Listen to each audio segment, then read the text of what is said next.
Welcome, of course, to Ace Comic-Con. I'm sure you've been here all day. Is everyone having a good time so far? These Ace folks have put on a hell of a show for us, and they've gathered a bunch of cool people from movies and TV shows that we love. Tonight, we know what we're here to do. We're going to sit down, talk to some bona fide Avengers, ladies and gentlemen.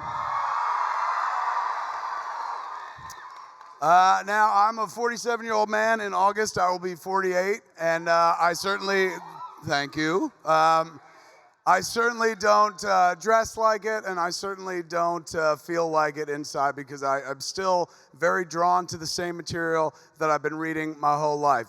These stories, the stories of Marvel, DC, of all of genre, comics, science fiction, fantasy, have always been insanely close to my heart. And we live in this wonderful time where they're taking properties and characters. We never called them properties when we were kids. We just called them characters that we love, turning them into features, making magic. And we just got to see one of the greatest comic book movies of all time this summer with Avengers: Infinity War.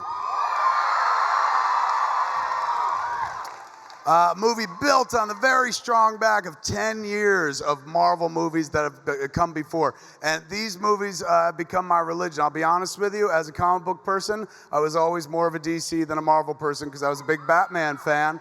But it's a confession, I'll get there. But these movies have taken it to a whole new level for me. Case in point, Captain America was a character I always respected, but was never like a wild fan of until they started making the movies, man. Chris's performance is fantastic. Marcus and McFeely's scripts are absolutely wonderful. And tonight, we're gonna talk to three people who've been in a bunch of these flicks. We're gonna break it up. We're going to break it up into two separate sections, a half hour and a half hour and stuff. So we're going to see everybody that you're supposed to see. But two of them are still taking pictures right now. So we're going to get going so you guys aren't sitting around for like 45 minutes and waiting. And start by talking with somebody very fucking special who we all came to see. I always loved the character of Bucky as a kid.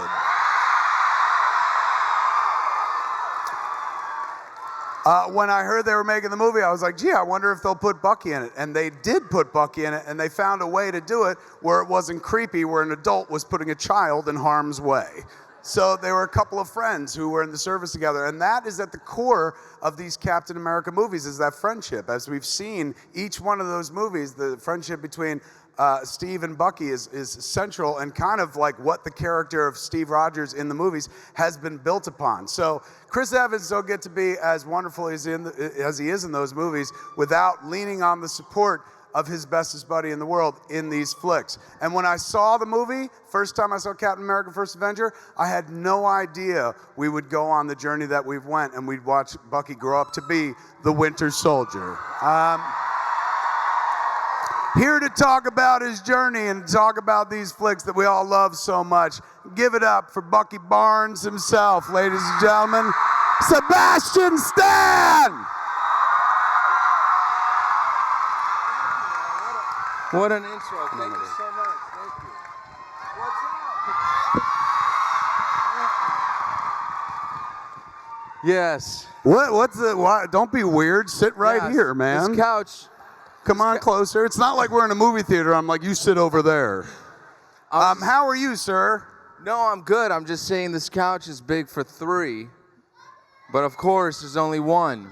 You know, I'm the only one here because, of course, you know, Tom Holland is 2 hours behind. 2 hours behind, and he's not going to be here with me. So I wonder why that is.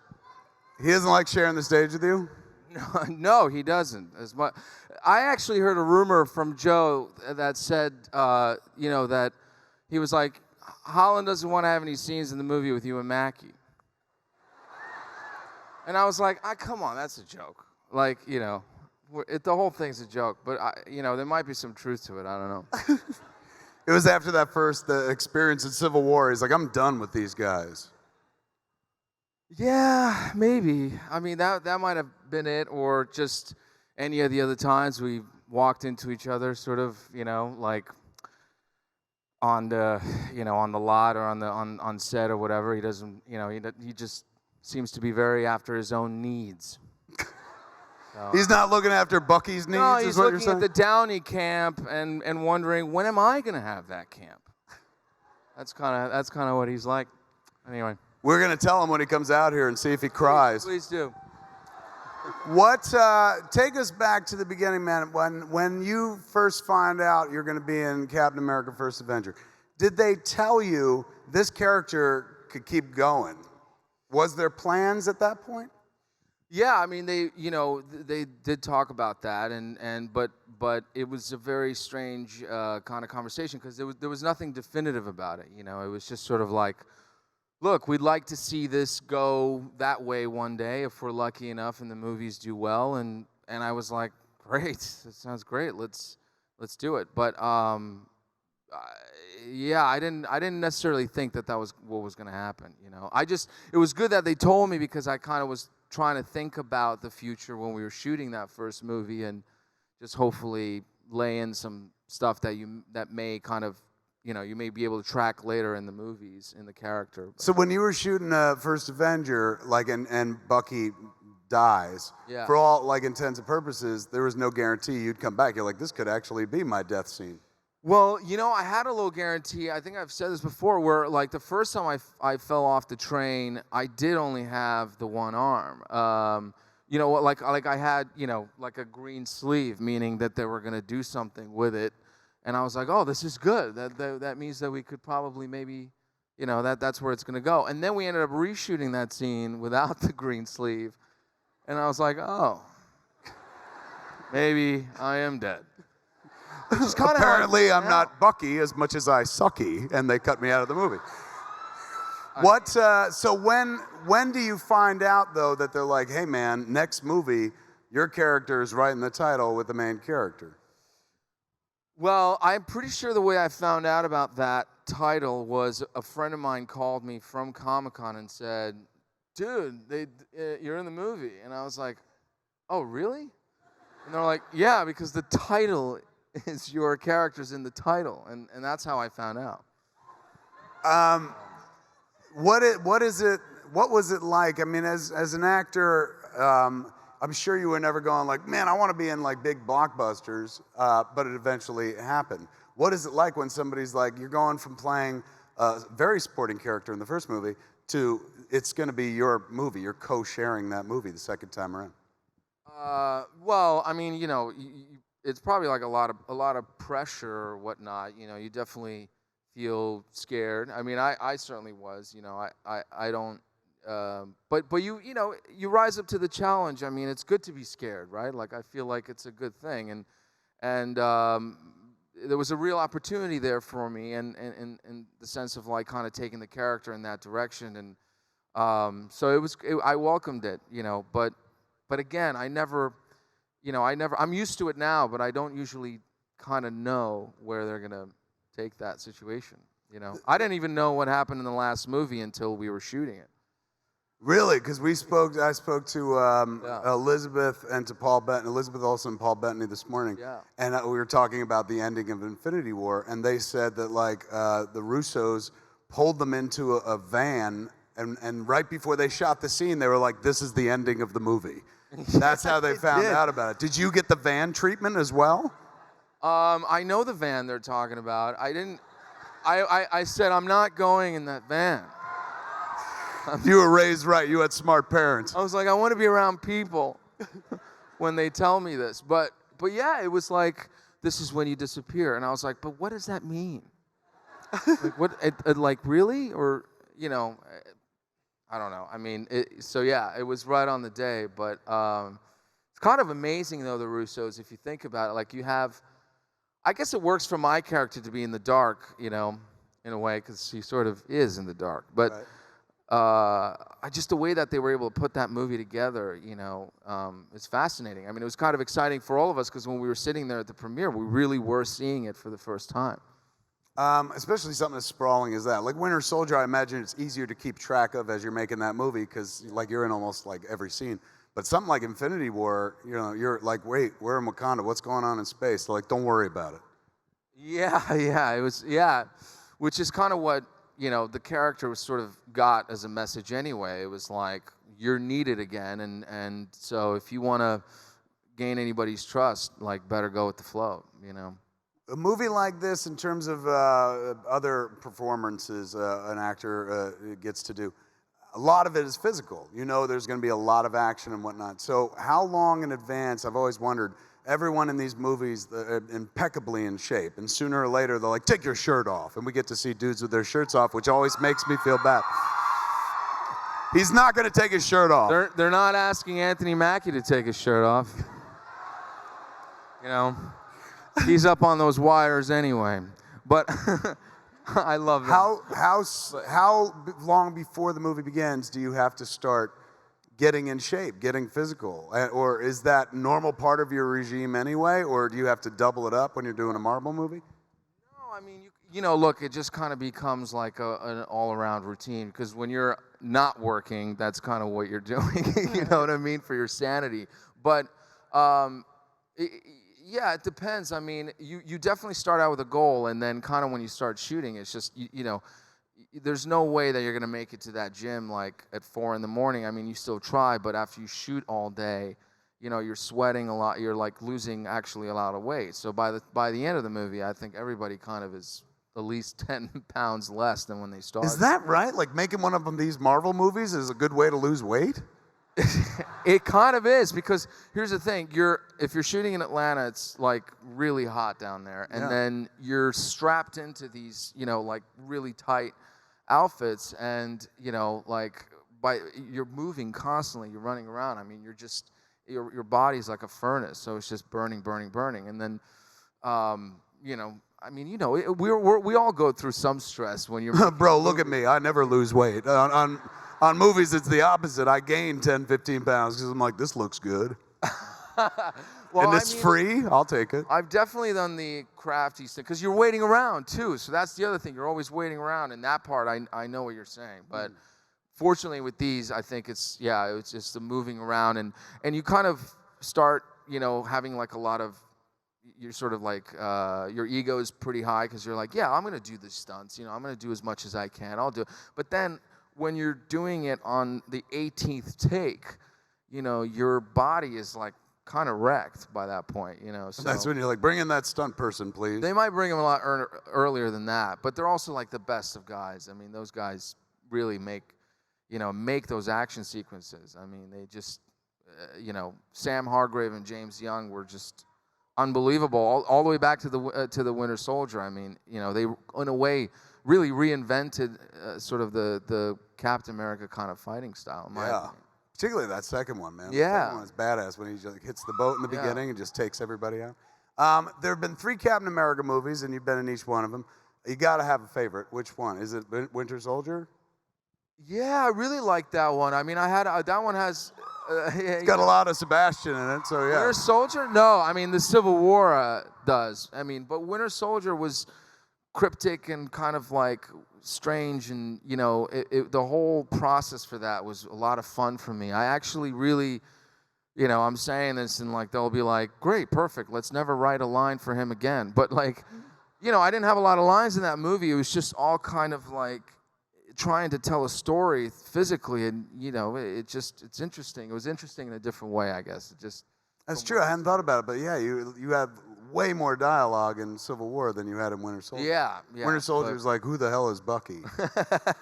That's it, and then you're like haunted by that line. I mean, like I was like haunted for a long time. I really think I was going in circles forever. Like, who the hell is Bucky? Like just Why? saying, Because you're like, I got one line in the movie, I got to get it right, man. Yeah, it's like The Aviator. You're like, show me the blueprint. Show me the blueprint. You're like, who the hell? That's a deep Bucky? cuts Who the hell's reference. Bucky? Excellent pull on The Aviator, man. All right, take us into the world of making the Marvel movies. Who are you friendly with? Who do you spend a lot of time with on set? Who's your buddy? I mean, you know, I think Anthony and Chris obviously were, you know.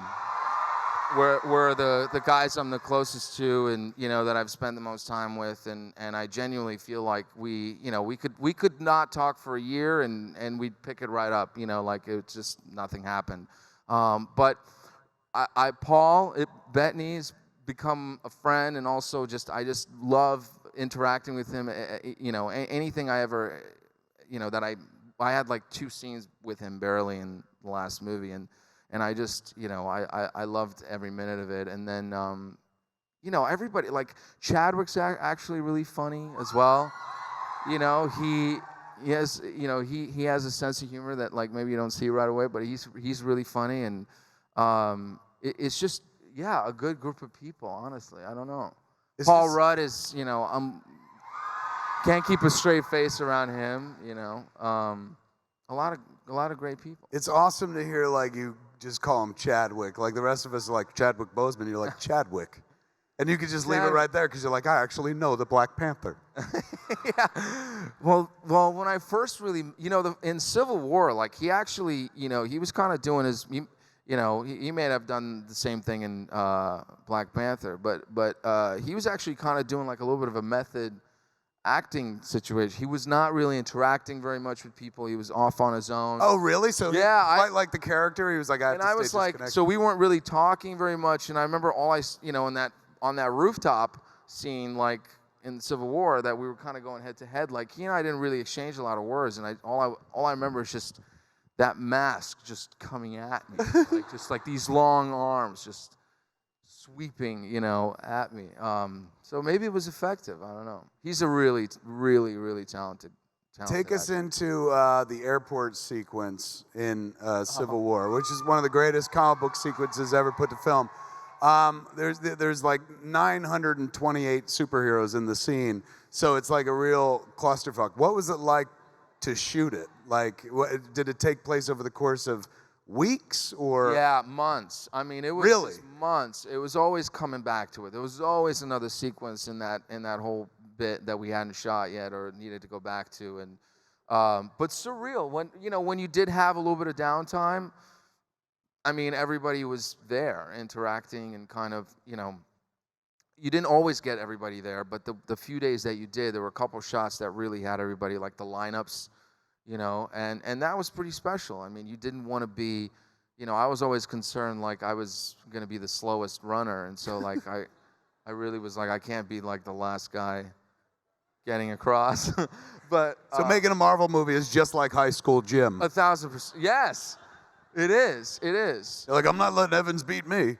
No, I mean, it gets a little bit like that, Like, I mean, you didn't have Hemsworth, so that was a plus, right? Because, I mean, he gets on set, you're like, I don't know why I even go to the gym. Like, why would I even do that? I guess it's mental strength, like, he's just You're ridiculous. like, I'm not even Hemsworthy enough to be here. Yeah. Definitely not. I mean, he's insane. It's amazing. During the course of making these movies, a lot of physicality. You ever get hurt? You ever get injured? Oh yeah, for sure. You're always you're always getting some hit, and you don't really know until much later because the adrenaline is really high, and you're in the middle of it, and you want to keep doing it, but it's usually the next day when you're kind of trying to get out of bed, and you can't. that like things you feel it. Yeah. At that point, you're just like, fuck Marvel. Or do you work through it and you're like, the money's good? Yeah, you're like, I like my job. No, yeah, you're always grateful, of course. I mean, but I think the thing is, you remember what it's like when you were little. It's that cowboys and Indians thing. It's that sort of like that never leaves you in a way. You go to work and then it's that you go, wow, like this is something that this is my job or whatever. But you want to try and sell that fight as best as you can, and you can't really sell it without once in a while, taking landing a hit. something. Yeah, I mean, when you watch it, I've having worked in production, I know they edit it and stuff like that, and I know they throw fake punches, but sometimes those cats go at each other so hard, you're like, they had to have connected. Oh, I'm sure. Yeah, I'm sure it's happened a million times. What is your best memory of making a Marvel movie so far? Happiest moment, best day on set? Or in post? Because selling the movies, it seems like you guys have a lot of fun going out on the press circuit and stuff. Yeah, I mean, I'd never been on a world press tour for anything before. That was pretty special.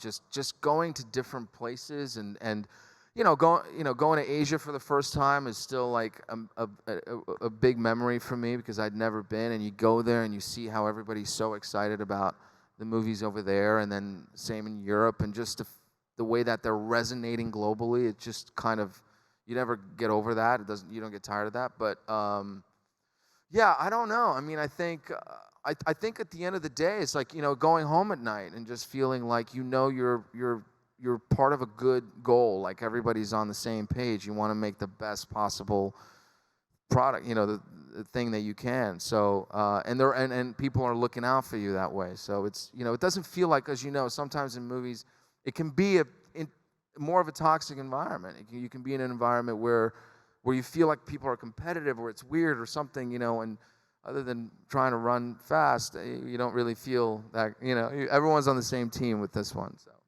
All right, I'm going to open it up to these cats because I know they want to know some stuff. There are 2 microphones right there, and people are jumping up to them right now.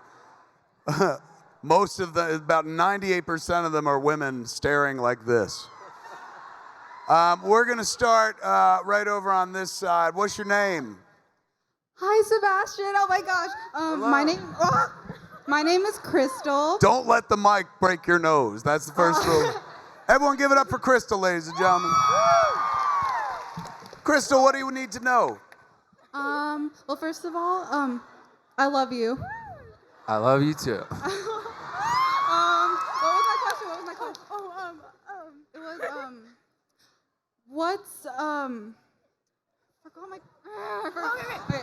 what's the worst part about being an actor? Like, what's the worst things that happen? The worst thing that happens of being an actor? Oh, God. I mean, probably, falling in love with a project and then not seeing it happen or having it fall apart, like right before you're shooting. I mean, that's happened to me a few times. But, or hearing the word no, like over and over again. I mean, that happens a lot too. A lot of rejection in that business. Yeah, you have it, but there's a way to kind of use that in a way to get you to come back, in a way stronger or something. Okay, cool. Yeah, don't worry about that. I that. have a question. What's it like working with Robert Downey Jr.? I mean, it's just like, the guy is a legend. I don't know. I grew up on like Chaplin and all those movies. I mean, it's just, you never know with him. Like you're always gonna end up having a real reaction, because you just don't know what's gonna come at you. He's so quick and witted, and in the moment, it just like it always amazes you. But yeah, he's. How close does he stay to the page? I've always wondered, because it sounds like he ad-libs a lot of his dialogue. But is it, or am I wrong? Is it written? He does and he doesn't. I mean, like he'll do it a few times, I think. That's the thing. Like he says it so naturally that you go, was that even written? Or, No.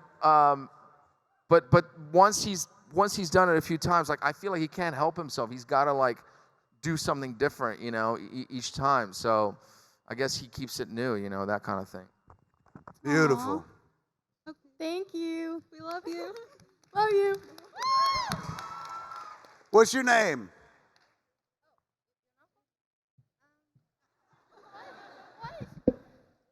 Oh, my name is Xenia. Everyone give it up for Xenia. Xenia. Wow. Xenia, talk to the warrior soldier. Princess? No, I was wondering if you wanted to look at my sketchbook. I would gladly look at your sketchbook. Come find me after? Is that what you say? Can somebody, you want to pass it up here while we answer the next question? We can use everybody to just pass it forward. And if you don't get it back, Sebastian stole it. Yeah, it would be That's me. fine as well. Send it up. We'll get it into his hands. Meanwhile, we'll jump over here, and then we'll jump back to you for a review of your portfolio. But over here, what's your name over here? I'm Jasmine. Everyone give it up for Jasmine. Jasmine, what do you want to know? Ask him. If Bucky got hold of the Infinity Gauntlet, what do you think he'd do with it? Deep, important question. His head is hurting. It's a great question. That is a great question. There's only one place he'd go, which is back in time. You know, yeah, he'd probably go back in time, right? Try to fix all the things he's done wrong for starters. You know, maybe not get on that train. I don't know. This is really great, by the way. No, I think I'm on. Oh my God. Hello. Ooh, that's nice. Flip it. It's this way. That's legit, man. Whoa. I know you didn't ask me, but excellent job. Complex things going on in there. Oh my God. Beautiful. You're very talented. Wow. Kind Is of a that nice Loki reoccurring as theme. a snake? No, oh, these are. Is that literally? Is that the moment where he grabs a snake and he's like, he turned into a snake and then he stabbed me? Yeah. Excellent interpretation. Thank you. Each one of these pictures is like my worst nightmare. Pretty much. Wow. There's a Sharpie you could tag. You want him to tag the book for you while he's got it? Sure. Just Why not? grade it. All right. I think it's on the back of the book. There it is. Meanwhile, Yeah, keep going.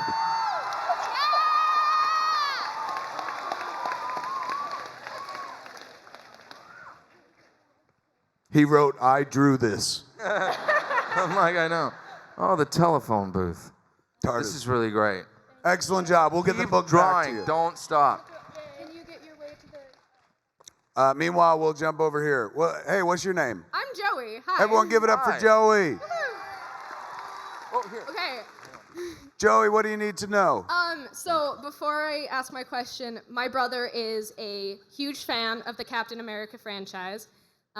He has like a group that he cosplays with, all of his friends, and he's Captain America, and his best friend Nathaniel is Bucky, obviously. So I was wondering if you could just give a quick hello to my brother and his best friend Nathaniel.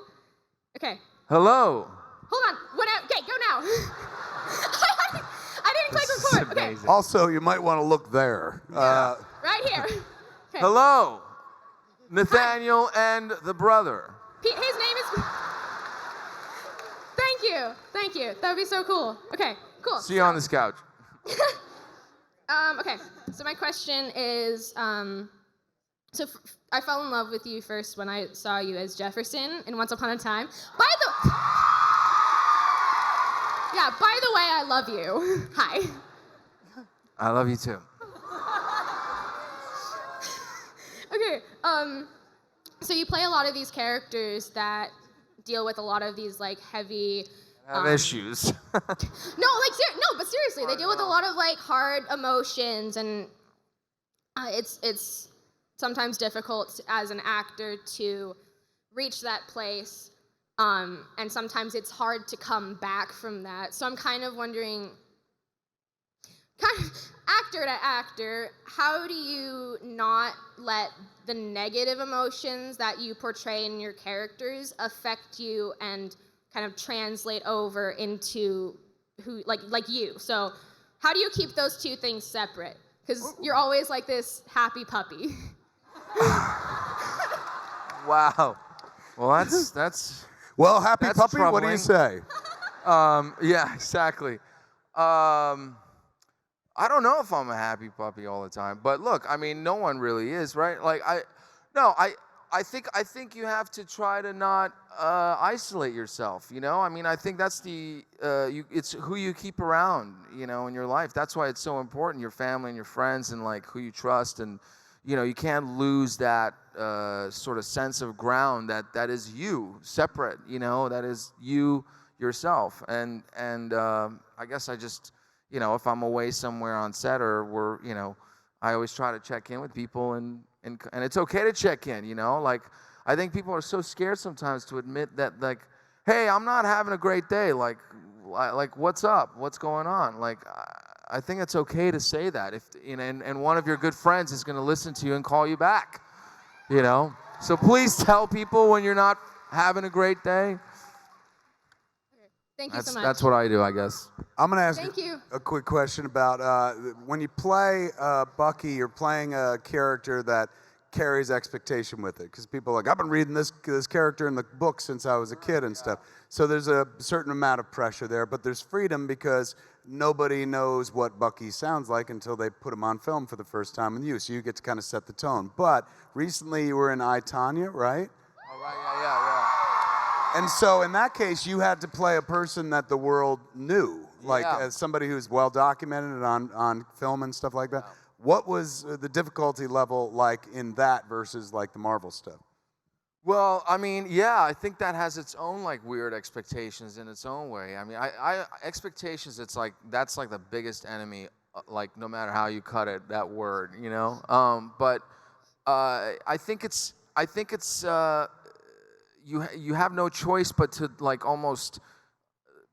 It's more mechanical. Like, you know, I just watched everything I could on the guy over and over. I like listened to any audio I had of him over and over and over again until I could just feel like it was a little bit becoming more like, you know, sounding more a little bit like myself or something. But it's tough because you have to adjust to something that already exists. But sometimes that's good too, because at least you know where you're going. You know, I mean, even Bucky had source material. But in the movies, which is what you said at the beginning, you know, in the comic books, he was like a kid, or he was like sort of this. Yeah, there's really nothing you can go off of. And then they came in and they were like, you know what, we're gonna have him more like a bigger brother. We're gonna have him be sort of like this guy who may or may not have wanted to enlist, and like it had a different sort of. It's its own pros and cons, I think. All right, we jump over to this side. Hey, what's your name? I'm Diego. Give it up for Diego. Diego, Sebastian yours. Hi, what's up? Nothing much. How's the German Shepherd? The German Shepherd is great. His name's Ridian. Hey, there I am. As a gay man, I've really appreciated when you've played gay characters. Do you feel like you're ever going to go back into doing an LGBT character? Yeah, I mean, why not? Like, I don't, you know, I would in a second. It's always about the, you know, the script. It's always about the storytelling. I mean, it's always about like, you know, what obstacles a character has in their life and what they're trying to get through, and that doesn't matter whether, you know, we're all fighting against something, or we're all, you know, facing one thing we want to change or we want to get better at or whatever. So that's universal, you know, and it's just about having the right story. But, you know, if it happens, why not? Thanks, man. Yeah, no worries. And now, for the best superhero in the Marvel Universe. The guy who gave you such lines as, on your left. The guy who gave you such lines as, cut the check. The guy who saved Captain America's ass from Bucky Barnes for most of his Marvel Universe life, we give you Sam Wilson, a.k.a. the Falcon, a.k.a. Hot Chocolate, a.k.a. Chocolate Chino, a.k.a. every fan's best friend, Anthony Mackie, everybody!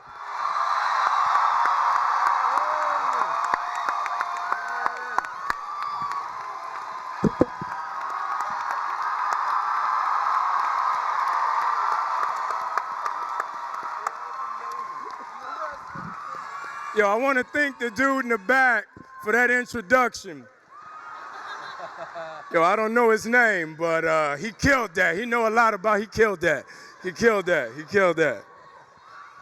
Ladies and gentlemen, give it up for the one, the only Anthony Mackie.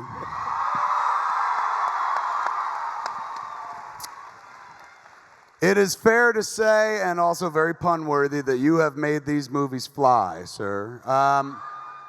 When did it first come into your life? When did you first learn about Sam? When did you first learn that there'd be a Falcon? When did you first learn you'd be the Falcon? He wants to be close. Oh my God, you guys look like you're in the back of a Volkswagen. So that story really I was sweet. talking about could happen now. Ebony and ivory. No, I was, get away from me, scram. No, it was, I guess about 2005, 2006, I started writing Marvel's letters telling them I wanted to be in the universe. Like once a month, I would write them a letter like, yo, what up, though? I was the black dude in Hurt Locker. And that's literally what the letter said, like 2008, 2009. Then around 2010, Kevin Feige he wrote me a letter back. And his letter literally says, stop writing me. And that was it. But it was nice stationery, nice letterhead, first class stamps. Not back then, there were 28-cent stamps. He used like 45 cents on his stamp. Right. They have all that Marvel money, so all it's that good. Marvel money. I mean, this was right after the second Iron Man. Right. I knew I wanted to be in there. I wanted to be a part of it. So it just kind of came to fruition. One day, the Russo brothers called to have a meeting with me, and they said, you know, we're doing these movies. We can't tell you what the character is. We can't tell you what the story is about, but we'd like you to be a part of it. Now, were you a comic book person growing up? Did you know the books? No, that wasn't me. I was like, I read the Hardy Boys, like Nancy Drew. I read stuff like that when I was a kid. I didn't read comic books, and nobody read comic books back then. Those Hardy Boy adventures were very much like comic books without masks. Right. Same idea, but they just didn't have capes and stuff. Right, definitely. So at what point did they tell you you're going to be the Falcon? The first day I showed up on set. Are you serious? Real rap. I signed on, and they were like, we want you to be the Falcon. I was like, cool. So I went to go visit a set. They were like, we want you to be in the movie. I went to go visit a set for, what was it? I think it was Iron Man. I got to meet RDJ, Ball Out of Control. I call him Ball Out of Control Rob. That's his nickname. First man to introduce me to caviar, Ball Out of Control Rob. If you ever get the chance, eat caviar with RDJ. Just do that for yourself. Just do that. We'll be doing that tomorrow at 2 o'clock right here on the main stage. Just give yourself that. He has caviar in the fridge everywhere. It's nice. It's nice. Cut up onions, sour cream, toast. Told you about that his workout. Toast is like 1 inch by 1 inch. Like our toast is like 4 inches by 3 inches. His is like cute little squares. Ball Out of Control Rob. That's his name. That's his name. So day one, they tell you you're Falcon? Yeah, they invite me to set. I go to set, and they're like, you know, here's the character, and they show me all the drawings, and they do like the CGI thing, and I look all badass, and I was like, yo, that's me. I can do that, you know. But back then, I was Fat Mackie, and I was like, Fat Mackie got to get in the gym, Mackie, so he can be in shape, Mackie. So you know what I'm saying? So you know. The gallon of chocolate milk had to become chocolate chino. Right. So I had to compress all that. That's part of it. Seems like it's part of the regiment. You not only are expected to act with words, but you have to act with your body. So there is a bunch of getting in shape. Yeah, I mean, you know, some people, you know, some people skip leg day, but some of us, you know what I mean? Know what I mean? Like sometimes, listen, watch this, listen to this, listen, shh. You know what I'm saying? You know what I'm saying? Every day I thought that was is the leg fart. day.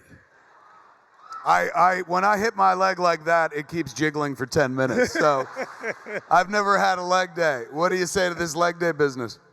Leg day, come on, give me a break. I mean, like but he does. He works out legs like at least 3 times a week. I mean, every day. You know, every day. That's a lot. I'm literally, look, I'm doing legs right now. It would make sense because every time. Stop working out right here. Right now. It would make sense because every time he's on set, he always sits. So maybe it's because he's sore.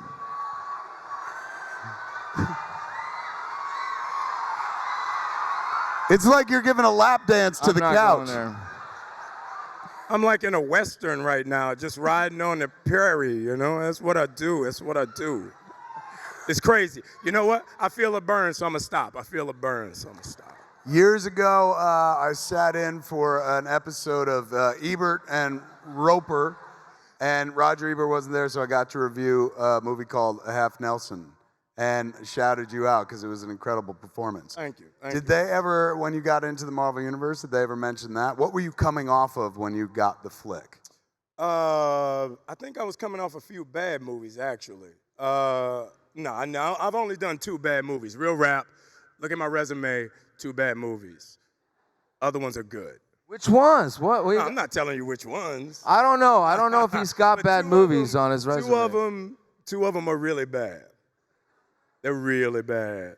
Now I'm gonna have to think about it. They're laughable bad. They're like Tom Holland bad. Can you believe that? Oh. You knew he was gonna get out of this. So I have to tell y'all something. The reason why Tom is not here is because Marvel told us that we have to start being nice to him because we hurt his feelings. True story. So, you know what? I'm sorry. I'm sorry. I'm sorry. I'm sorry. I'm sorry. I'm sorry. So I take that back. It's not Tom Holland bad. You had him, you lost him. He's great. Let's get him back. Let's talk about... like a nice fluffy pillow on the couch. The first thing he said to me this morning is, "Oh, I'm getting sick."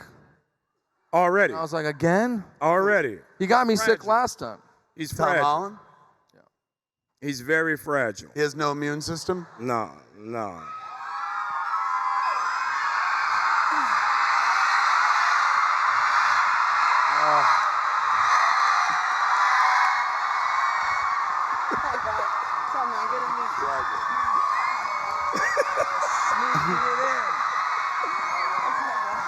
Ladies and gentlemen, give it up for the greatest Spider-Man who ever lived, Tom Holland.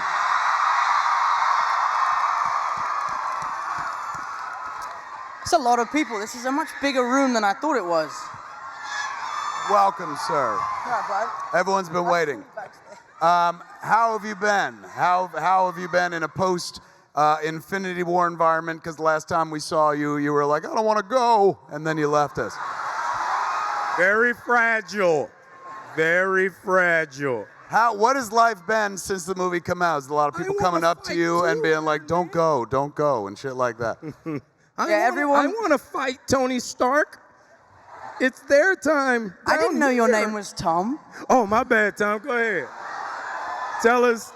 Look, I'm going to put my thigh next to his thigh so y'all can see. Y'all can see. I'm doing quads. Go ahead, man. Go ahead. Oh, God. No, it's been good, man. It's been good. Anytime anyone asks me for a picture, I just turn to dust. So, super easy. This is what Infinity War was essentially second time you got to play, or third? Did you do a little piece in something else? No, it was just Civil War and then Infinity War, right? Spider-Man. Then, of course, there was Spider-Man Homecoming. Coming home. I've been alive in this best of all possible worlds 47 years, so I've seen any number of different Spider-Mans, animated, TV, movies, and whatnot. Who's your favorite? Not just saying it because you're here. Hands down, easily, best Spider-Man, best interpretation of the character. And this is what I loved about it the most. Coming from the East Coast, I'm a Jersey kid, that accent is flawless. It's impeccable. You were the first... Wait. You don't buy the accent? Stop. There's enough of that. There's enough. Stop. It's a great fucking accent. Stop. Dude, why don't you go back to fucking leg day? Stop. That isn't it's a flawless Queen's accent. He sounds like a Queen. Stop it, you're doing too. When you say it, come go back to that. You're too sexy for me. It's a flawless Queen's accent. Thank you. Where did you pull it from? Queens? You'd think, yeah. No, I just had a dialect coach. I just worked with a dialect coach, and for me, that's the most important part. It's the first step of convincing an audience that you're from Queens. So I went to Queens. I've been asked so many times to do chat shows with you, And I just say no. I'm like, I'm not doing a chat show with Mackie. There ain't no way. Yeah, I just worked with a dialect coach and did the work and put it in. So yeah, it went well. What's life been like since taking on the role of Spider-Man? You've been an actor for a while, but this is something that puts you like insanely high profile. I mean, it's crazy. I'm sitting here with the most annoying guy alive and one of the The nicest people movie ever. on the boat was good, wasn't it? Say again? There was a movie on a boat that you were on a boat. Oh, That was. him and Hemsworth. Me and Hemsworth. This is when I Yeah. first met Hemsworth. And yeah. you actually. Yeah, the seamen. This. No. No, The seamen. The men on the sea. the men of the sea. Yes. Say that. It was a semen-covered film, Yeah. yes. You actually cried in that movie too. Actually, all your movies, there's a scene where you're like, I want to go. And like, nah, man, stay here. No, I nearly drown in every movie I'm in as well. I can see that. I've become That's so right. good at drowning. What was the movie with Naomi Watts where you get washed out? The Impossible, Yeah. I nearly drowned. Stop. No, for real. didn't Honestly, see I think I've nearly drowned like 6, not actually nearly drowned, acted drowning, which there's not really that much difference. Right. But yeah, so I've become really, really good at drowning, which is not a great skill. When, this is something I want, and you can be honest or not, but how often are you in the suit? Because anybody could be in the suit once they put the mask on. Is it important That's to a you? good question. Is it Tell important the to you? truth. Tell the truth. Now, Tell the truth. taking out all the CG sequences. Yeah. When Well, it's just a guy standing there talking. Tell the truth. If there's no stunts involved, it's always me. Okay. Sometimes with some of the stunts, they are just too dangerous to let us do them. So we have doubles.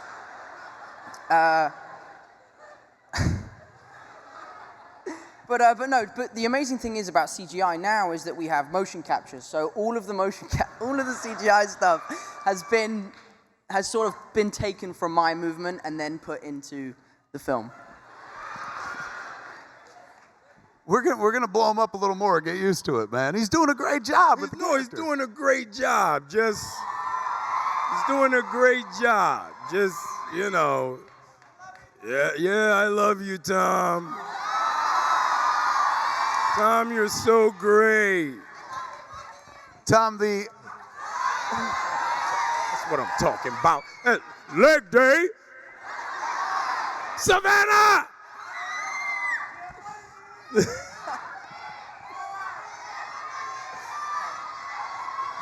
Sorry.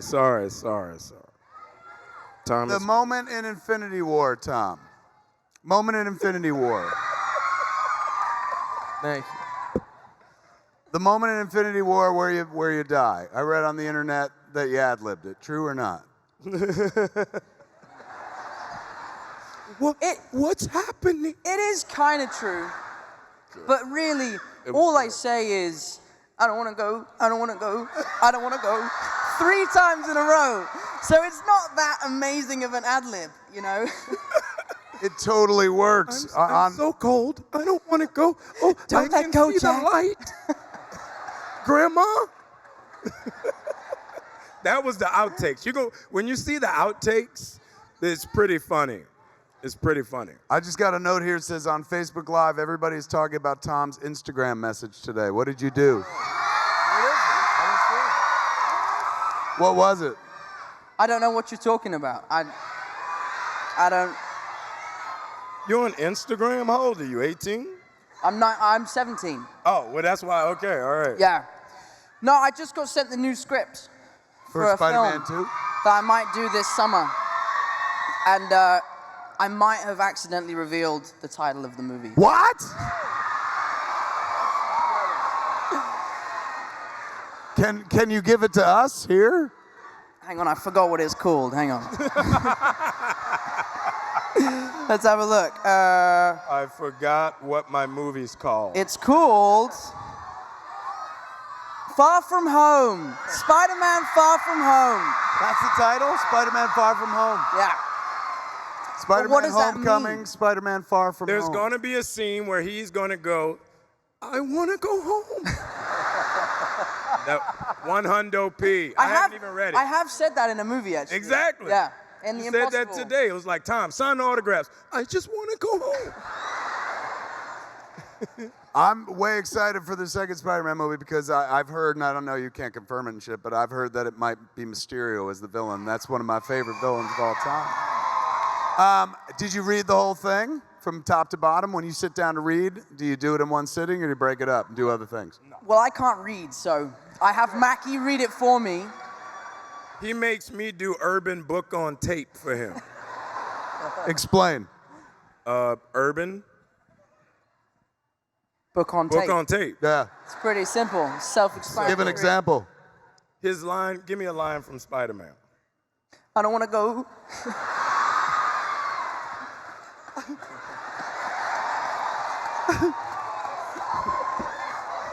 Technically from Civil War, but good enough. Exactly. Thank you. Give me a line from Spider-Man, a good line. A good line from Still remember Spider-Man. your lines. You know you stand in a mirror and say your lines every night.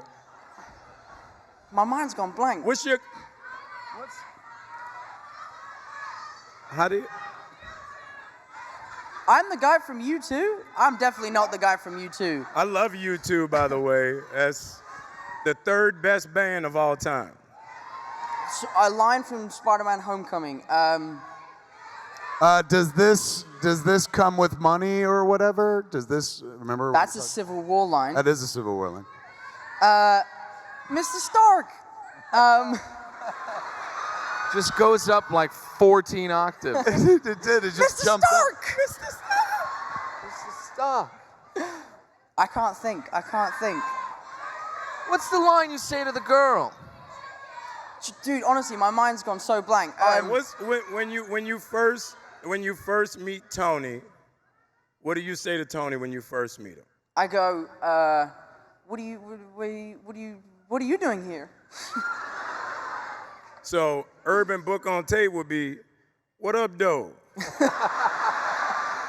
What up with it? What it look like for the Oski Woski? Any one of those phrases. So he was your acting coach right here. You went to Juilliard.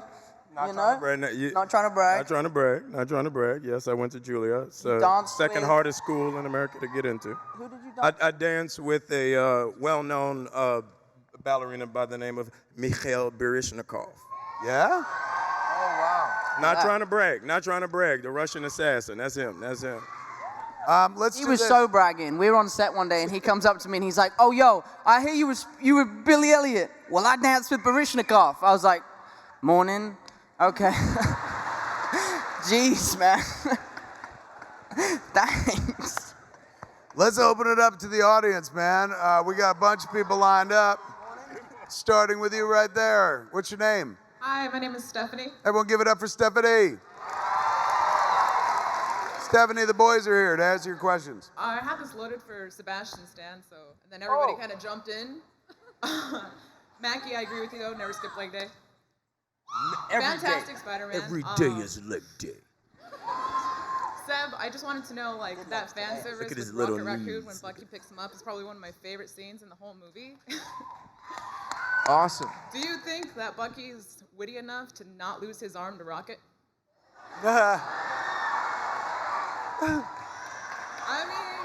I don't even understand that question.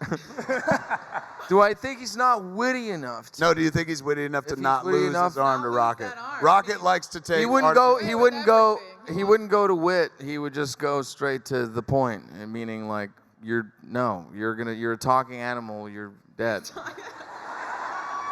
Which is what almost happened in that scene, in a few takes that we were doing.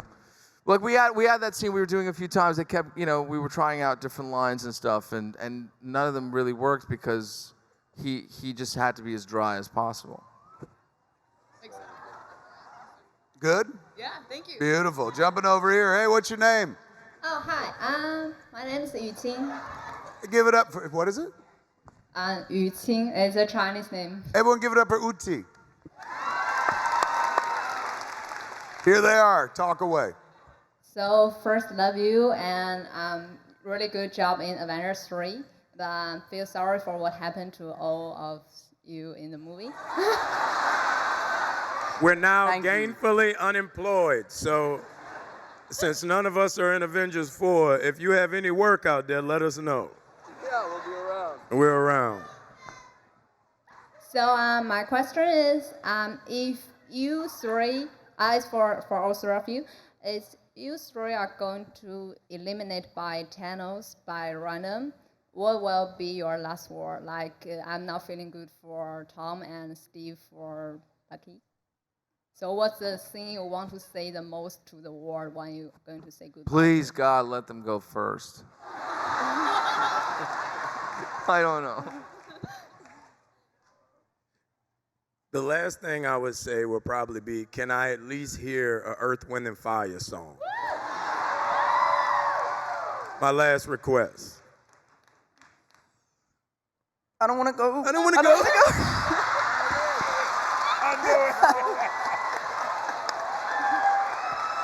Thank you.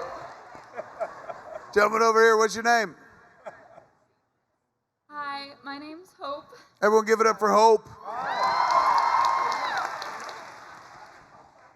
And I have a question for Sebastian Stan and the rest of you guys. My question for Sebastian Stan. Like, Hey, Hope. I have a question for Sebastian Stan and the rest. Sebastian Stan, what was your reaction the first time you saw the new arm that Bucky got in Infinity War? I liked it. It was good. I thought it was all right. I mean, I was kind of married to the last one still a little bit, selfishly, you know. I did miss that red star, but I liked it. Yeah. I wonder how they feel about it. Since clearly the rest of them will have to answer this question. Oh God. Falcon's suit is the same as it was in Civil War. Not at all. It's not a new suit. All. Not at all. No upgrade. Not at all, man. Don't talk about my suit, okay? Don't do that, man. Thanks. is it though? Thank you. That's your whole answer, man? You don't want to go into no detail? About what? About your arm. I like my arm. It was all right. All right. That's his Is it comfortable? He's sticking to it. You would know that, wouldn't you? Actually, I don't know what that means. I'm like, what on earth was that? Just got personal. It's all right. Well, because you caught it, because you caught the arm, remember? You caught the arm when it was right, coming at yeah. you. So But how would I know if it was I don't know where you were comfortable or going with that. Yeah, it's all right. It's all right. Jumping over here, what's your name? Hi, my name is Andy. Everyone give it up for Andy. So my question goes out to all of you guys. What kinds of okay? Well, also first of all, I love you guys. You guys are amazing. What kinds of stuff did they do to prevent you guys from spoiling the movie? They didn't do enough They with just- me. They just gave it to Tom and let him spoil the whole thing before we could get to it. Awesome. Thank you guys. Thank you. That was pretty much it. That was it. They gave him the script first, and they knew he was going to mess it up. So by the time we got to trying to spoil it, they were like, yeah, we already know that. Awesome. Thank you guys. Thank you, Andy. Jumping over here, what's your name? My name's Natasha. Everyone give it up for Natasha. And I had two things because I wanted to show. You some got shoes. one question, Natasha. Don't be selfish. I have a question, and then I wanted to show you guys some stuff I made. Oh, God. Whip it out. But Show it. well, because Oh, God. Mackie and Sebastian have already seen them. 'Cause I I got saw- you I guys to saw sign 'em. my shoes, I but I saw 'em. wanted Tom to be able to see the shoes. Hold them up. Let me Hold them see. up to the camera. Put them Okay. back Where's up. the camera? Right there. Oh, those are nice. Oh, that guy's handsome. Hey, who's that guy next to the shoes? Hey, hungry eyes. Look at that guy. Yeah. Yeah. That guy, if I was Jack Bauer, that guy does not belong at a con. No makeup, no, like, who is that guy? He's just out there angry, like I could be home watching soccer and with this stupid car. I told her I didn't want to come to this car. She made me come to this car. They don't even have food. I'm hungry. I'm angry. Sweater too tight. I hate this place. Made me wear my Father's Day sweater. I hate this place. But for my question, I wanted to know. Way to keep it back on track, man. Well done. But what is the weirdest thing or like the most interesting thing any of you guys have received from fans, either to get signed or just like they gave you a weird present? Like what has been the most memorable thing for you guys? I would say one of my first cons, gave this guy gave me a Nintendo controller belt buckle. Yo, I still rock it. Old school Nintendo controller with like Duck Hunt. Y'all, you never mind. But I want to make sure my man is good. Make sure he's not upset about the Nintendo reference. See, I told you. But yeah, a Nintendo controller belt buckle. That was my jam. Still rock it today, like at brunch. Nice. When I go to like vegetarian restaurants and stuff. Can't rock it. Yeah, certain places you can rock that. Yeah, never on leg day. You can't always on leg day. Always on leg day. All right, thank you. What about these cats? You guys, did you get anything ever from a fan that you were like, ooh, this is awesome, or this is different, or? I love getting fan art. I mean, I get really amazing fan art. Some of the stuff is seriously amazing. Oh, boy. And I get jealous as well, because I can't draw at all. And I find myself having to draw for films all the time, and then it never makes the edit. But yeah, that's what I really like, the fan art. Can you grow a mustache? I can actually draw a mustache. It's not a very good one, but I can do it. I've always wondered that. Like, can you grow a mustache? It's called a football mustache. There's just 11 on each side. Or That's good. That's British humor. That's good. No, I get these books from sometimes that like are just messages and messages that people have written from all over the world, and it's just compiled in these sections. And I feel like I have like a few from every year. That's always amazing. He's not in that book though. All right, we're going over here. Thank you. What's your name? Hi, I'm Jenny. Thanks. Everyone give it up for Jenny.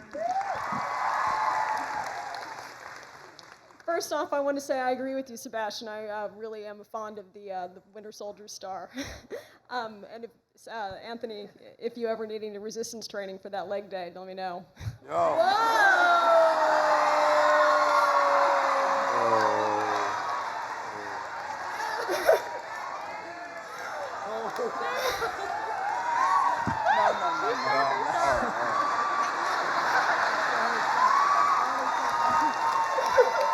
Spider-Man just saved you, man. Anyway, back to you. So there's a lot of big stories in Infinity War that doesn't get a lot of the quiet moments of what might have been happening with the characters between the last appearances and Infinity War. Like Peter just found out that his big enemy was his girlfriend's dad, and Aunt May found out about him. Sebastian, Bucky finally got the code triggers out of his head, but he still has to deal with so much PTSD. And Anthony, you've been on the run for, years with Cap. I was in Jamaica. So what do you guys think might have been going on with your characters in the quiet times? Have you ever been to Jamaica? Falcon was in Jamaica chilling. Like, he opened a jerk chicken and jet ski business called Three Jerks. And the best part about it is, like, when you go rent a jet ski, you have to wait for your jet ski to come back in because somebody else is on it. So he's jerking chicken so you can have chicken while you wait for your jet ski. And so it's like three jerks. See what I mean? I feel you. Yeah, that was the business he started in Jamaica. And shows, clearly. You better let the writers handle this from now on. since he was practically useless in the Infinity War. Yeah. See that? That's because he wasn't invited to 3 jerks. That's haterade right there. I was invited. I was there with him the whole time. Him and Aunt May. Oi, oi, oi. What? You can't bring your family?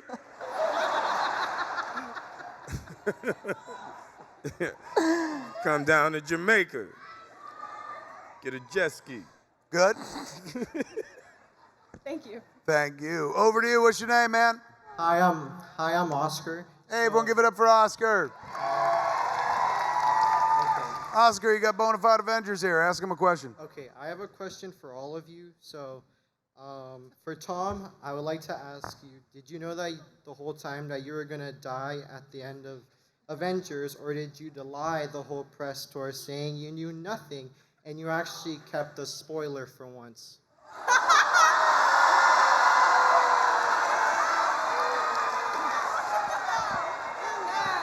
It's an incredibly passive-aggressive question. I knew I was gonna die when I filmed my death scene, genius.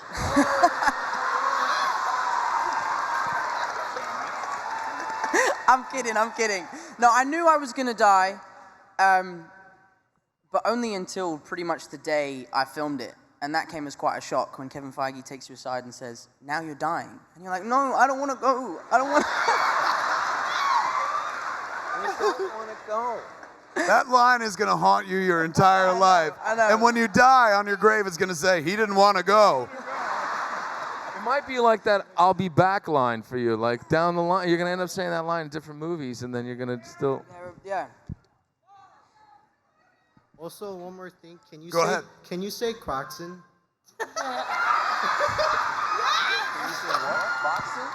No, I basically, in an interview one time, said I enjoy a croissant, right? Okay. And the whole world, for some reason, thinks that's how you say a croissant. Nah, man, no. Right? Nah, that ain't how you say it. No, it's a croissant. No. The joke is dead. Thank you. Wait, what was the joke? That I said croissant. Wait. Shh. What? You can't speak English. Instead of saying croissant, he said croissant, which is a little more European, and that was the joke. But they said the joke is over. That's a bad joke. I didn't come up with the joke. Like, can you say croissant-sandwich? Right? I mean, that's a better joke. Don't say it unless Burger King gives you $1 million, kid. Terrible Yeah. joke. I don't know about that one, Mackie. I feel like that's a better fucking croissant-sandwich. You good, my friend? Those are awful sandwiches. All good. All right, we jumping over here. Hey, what's your name? Hi guys, Oh it's boy. Ruchi. Oh Hi. boy. Oh boy. Give it up, her, ladies and gentlemen. Hi guys. Didn't you get "I don't want to go" tattooed on your shoulder? Yes. Are you serious?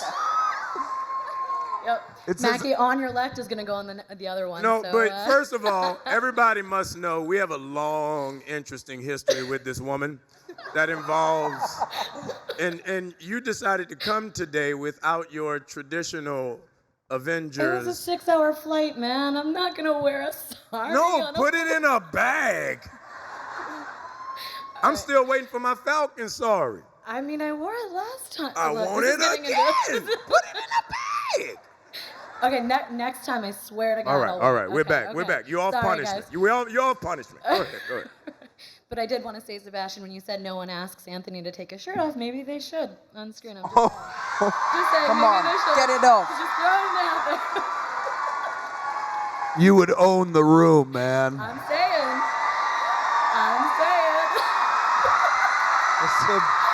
We were having a Do real- it, Falcon. Soar, Falcon. Do it. Nah. Just kidding. I've been taking lessons from Tom. Tom told me what I couldn't do today.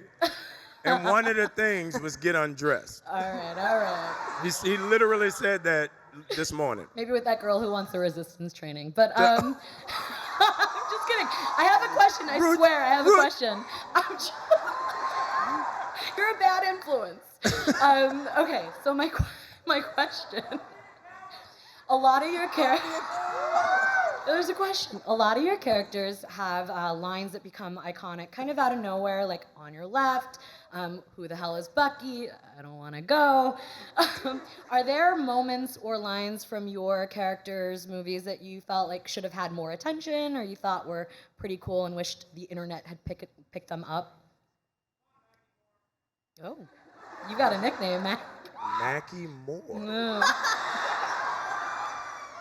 I like that. Mackie less? Whoever said that. Mackie less? Oh, God. Less Mackie. I like that, Mackie Moore. Wow. Wait, what was your question? Oh, Jesus. All If right, we had so- any lines that we had that we wanted, that you loved that didn't really enter the public consciousness. or even character moments. You got a fierce spin kick as a Falcon. When you're working with Mackie, he makes you feel like every line he's delivering is revolutionary. By finishing every take with, cut the check. Yeah, exactly. I remember walking on Civil War, working with these guys, and I was 19 or something. I was very nervous, and I had to ask someone. I was like, "Why does he keep shouting, 'Cut the check'? What does that mean?" Or number 5 on set. Roll sound. I'm like, "Are you the sound man as well?" All very true. All very true. It is. All very true. Nobody has a line? No. I don't know. I couldn't even remember one line from the film. Yeah. that's Oh, you can remember one line. That's it, though. I can't think of I would. Did you say Ace Ventura? No. Thank you. I tell you what, a really cool line, which I wish they'd let be in the movie. I need to watch this movie. You haven't seen Spider-Man: Homecoming?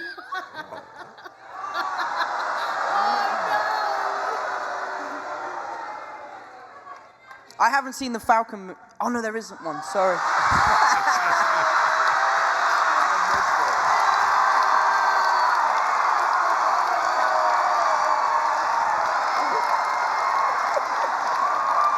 Well played, sir.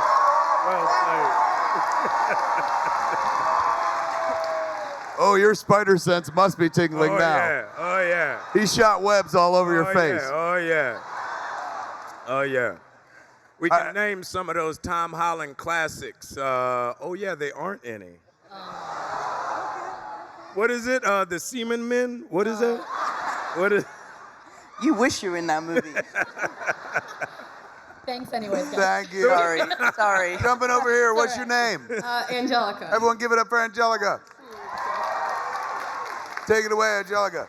So first of all, Tom, I was wondering if you could say hi to my friend Mary. She's a huge fan. Hi, Mary. How you doing? That's probably gonna make her like entire life. Oh, thank you. Anyways, so I don't really. Well, this Okay, is my all first right, here we Comic-Con. go. Back to the other.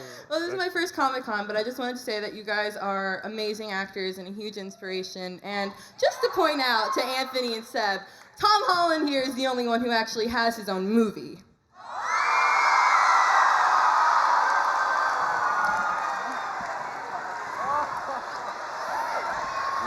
I didn't say it. I didn't say it. Things are getting hostile. Avenge that comment, man. First of all, last time I checked, the movie was called The Winter Soldier. Well played. Right? All right, and I guess them little 2 Academy Award nominated movies I did don't mean nothing. I don't mean. But I know you know, you just got into movies, so you don't know, like, about movies. Okay, You don't get don't me know involved. about movies. I guess little 8 Mile don't count up in here. You don't know about movies. I Okay, know. Clarence. I get it. Then to say something a little less hostile, Go ahead. Seb, this is for you. Mint Mint Doodles would like to say hi. Oh, Yeah. That's about it, besides the fact that I did wear a Spider-Man hat just to trigger you two, and then that's about it. That's I have to say, we do these panels all the time, and this is the most stressed I've ever been. Before I came on stage, I was like, they're gonna kill me up there. I don't want to go. I don't want to go up there. And then one last thing, and this pun is totally intended. Your guys' acting totally blew me away. Oh, that's good. That's good. That's good. That's a Thanos joke. Well done. That was good. All right, man. We'll jump over here. We got time for about 3 more questions. How are you? What's your name? I'm good, man. My name is Jesse. Everyone give it up for Jesse. Jesse. Take it away, sir. Yeah, my question is for Tom. Earlier, I got an autograph from you, and I mentioned that you would do great as a Marty McFly in Back to the Future. Because you literally sound like him, you look like a younger version of him, everything. Doc. Yeah. I don't want to go. Doc. I don't want Doc, don't go. Go, Doc. Would you be open? It'd be Biff. That's good. Would you be open to making like if they offered you a role in like a prequel when he first met Doc? Would you be open to that, or why not? No, for me, why touch a perfect movie, you know? I'm talking about a prequel. Yeah, when I started doing research for Spider-Man Homecoming, the director gave me about 10 DVDs to watch of the sort of vibe that he wanted me to try and emulate. And the one I went back to him with was the first Back to the Future and said, this is what I want to try and do. So the fact that you're saying that is the best compliment I can have, man, because that's what I tried to do. Thanks, man. Thank you. And he did it very well. You did it very well. But I saw the commercials. The commercials were good.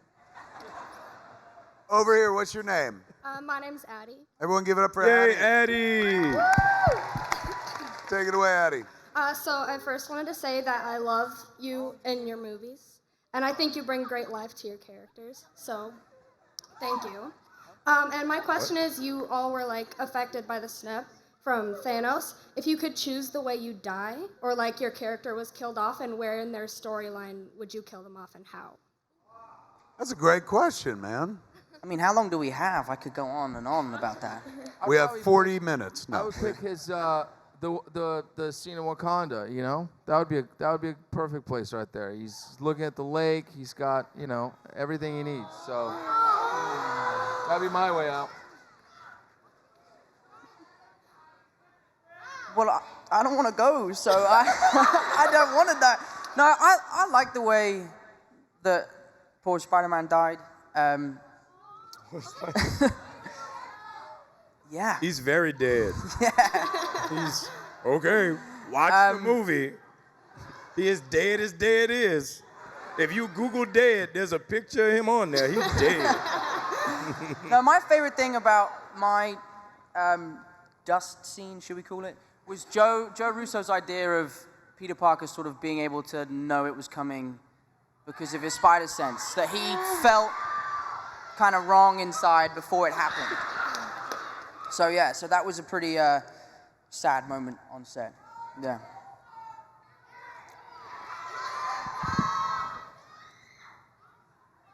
I would have liked Falcon to die in Jamaica at the barbecue grill, flipping some legs with some three jerks on the beach, little Appleton Estate, large cubes overlooking the ocean, the jerk crackling on the grill, listening to some Beanie Man. This is the entire third act of the movie. It sounds like. Yeah. I mean, my death scene would have been legendary. It would have been a whole movie. Good? All right, jumping over here. Hey, what's your name? My name is Ariana. Everyone give it up for Ariana. Yay, Ariana. There you go. First, I just want to say that Tom Holland, you are like my favorite person in the whole world. Oh, thank you so much. You've never met Tom Holland. I actually did a little while ago. Oh no! Yeah. Give it 5 minutes.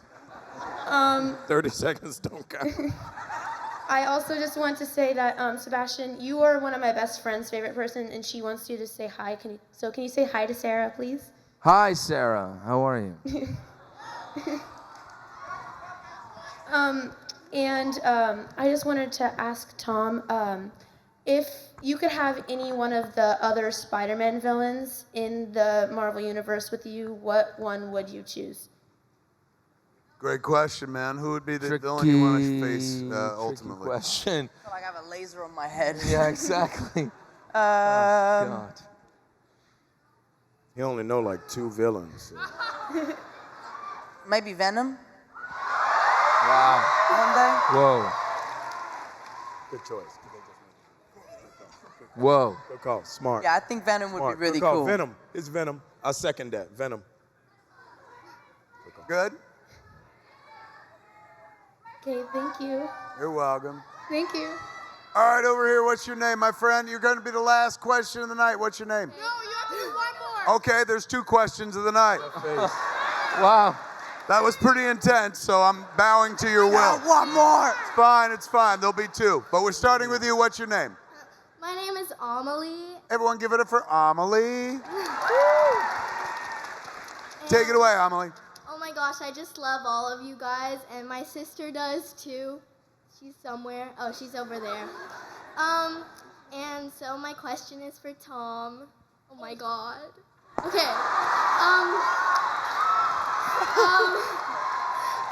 That was the best thing I saw at Comic-Con, man. Oh my God. Okay. So since you're like the youngest of like all the actors and actresses, like do you ever feel kind of left out, or do they treat you like a kind of like a little brother or something? I feel so left out, guys. Here it goes. Here it goes. Small violin. Here it goes. Playing away. No, not at all. Not at all. Marvel, the whole family of Marvel, from actors to crew members to everyone who's on set, is so welcoming, and it's such a fun environment, and everyone's always laughing.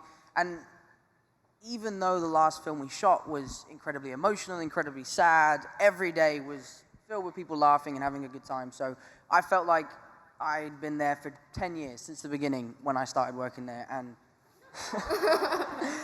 I wish I could have done it for a bit more, but yeah. I'm kidding. I realized I announced Spider-Man 2, and so yeah, that doesn't work anymore.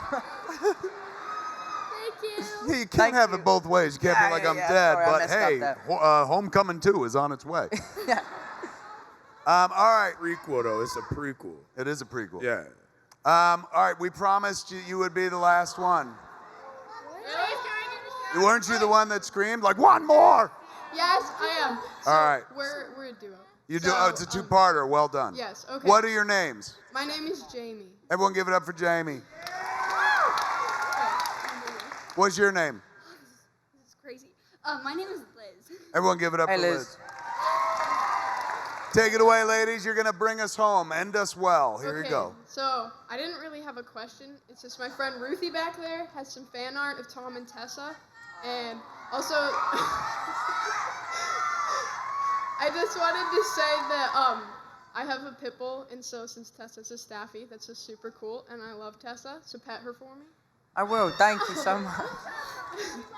Yes. Who's Tessa? His dog. Oh my gosh, educate yourself. Oh my God, you just shot the Winter Soldier in the face. I apologize. I'm so sorry.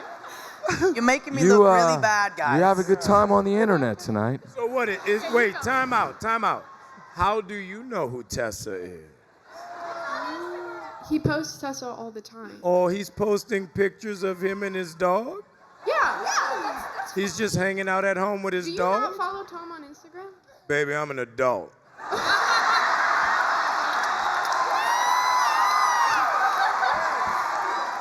I follow no man, just so you know. Write it down, take a picture, tweet that shit. I follow no man. Okay, so before I say anything, I promised my friend Iris that I... Y'all got a lot of friends. I'm sorry. Where your friends at? Sorry, friends may be a term you don't know. But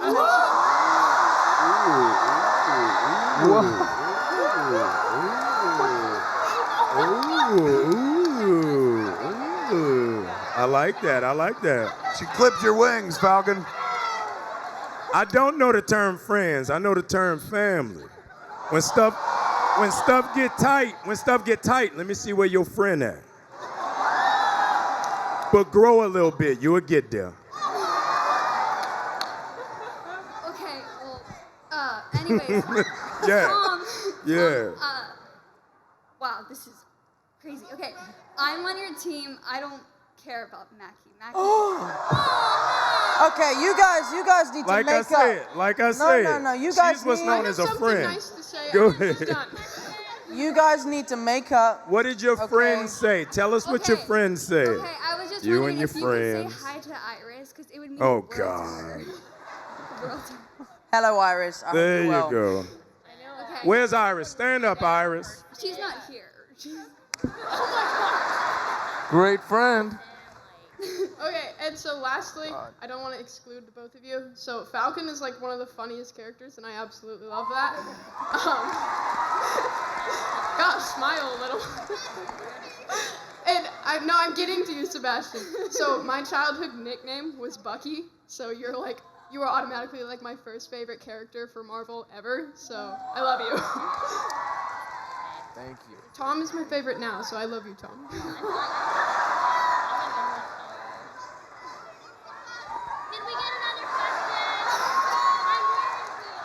How am I supposed to get this picture to him? So does someone have a question? I do actually. Okay, over here. Since the idea of the word question is lost on you two. Over here, young lady. Thank you. What's your name? Hi, my name's Hallie. Hallie! My question was, were there any aspects that you got to take from your own personalities and infuse into your characters in the MCU universe? That's a great question. You know what, Hallie? Thank you.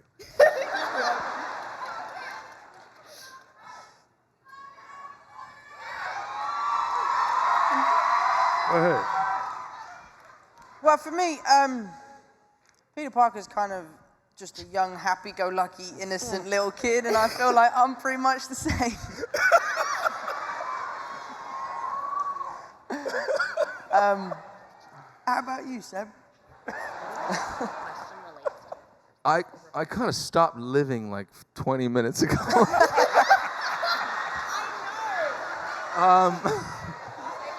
I know Natania's laughing somewhere.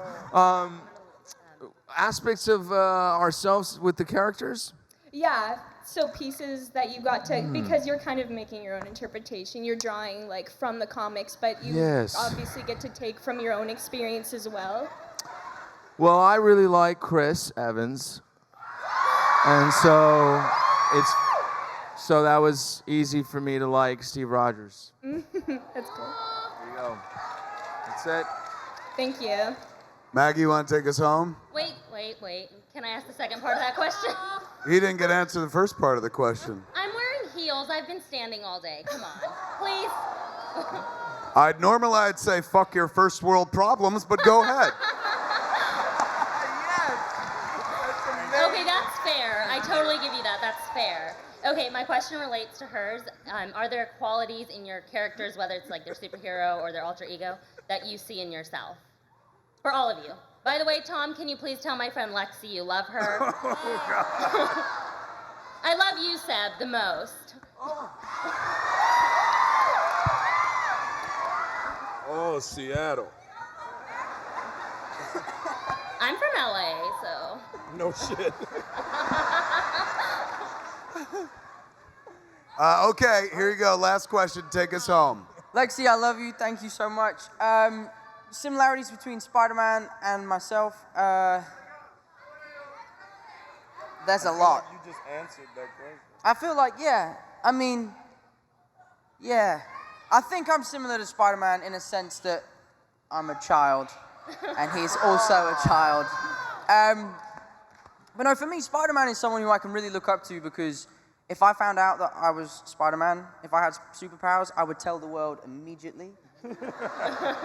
And the fact that he's able to keep it a secret, to keep the people around him safe, and he does the right things with his powers is amazing, you know? I mean, I feel like I'd rob a bank or something if I had superpowers, you know? But, yeah, yeah, so for me, it's really nice to play someone who I can look up to, you know? Thank you. Love you too. You know, I mean, he's always trying to reinvent himself and kind of go through different, you know, processes of sort of like starting over, and I feel like life is like that a lot, you know, and you get to do that. So just searching for identity all the time, right? I guess. Anthony, take us home. Answer that question if you can. To answer the first young lady's question, I do a lot of work with military vets. So when I first got involved with Sam Wilson, one of the big things was, you know, he's in the Air Force, he's this and that, let's make him a counselor for soldiers that are coming home. And it kind of played out really well. But the other thing is, you know, just, I was gonna say something that was, after coming off that, I can't be an idiot when I answer the second question. No, his love for adventure. You know, if you think about Sam Wilson, you know, he was a part of a government experimental program with these wings. So that takes a certain type of dude to just jump out of off a building with wings on and fly and not knowing if they're gonna work or not. So that adrenaline rush, it's the same thing.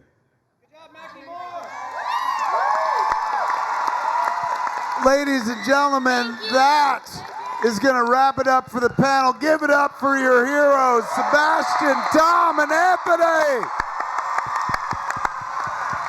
The Avengers, ladies and gentlemen.